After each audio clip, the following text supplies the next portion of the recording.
हमारा तू दिलावा के तोड़ी जात बड़े बानी हम गरीब यही से प्यार न करत रे।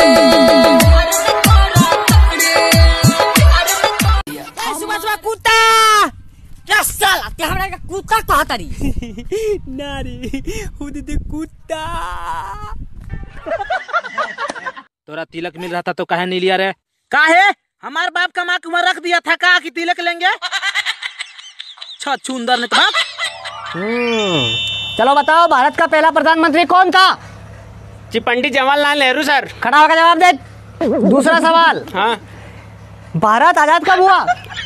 जी प्रयास तो सन 1857 में चल रहा था लेकिन आजादी सन 1947 को मिली सर। शाबाश बहुत बढ़िया। ये क्या है धरती गोल है?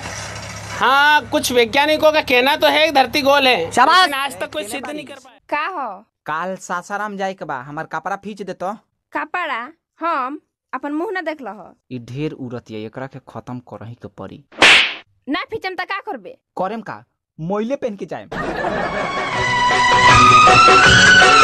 मुझे छोड़ के जाने वाले ना लौट के आने वाले। कांच के टुकड़ा जोड़ जोड़ के हम प्यार के महल बनवनी हो। अपना सनम के सब कुछ मननी कभो न दिलवा दुखवनी।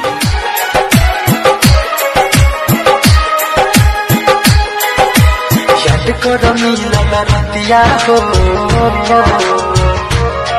गोरी कैसे फुलई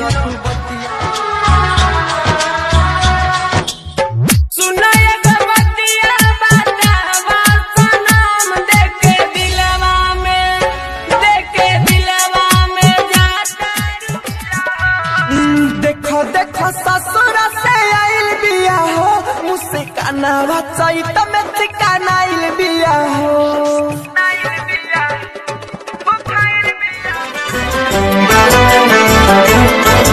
हम यार हैं तुम्हारे दिलदार हैं तुम्हारे हमसे मिला करो।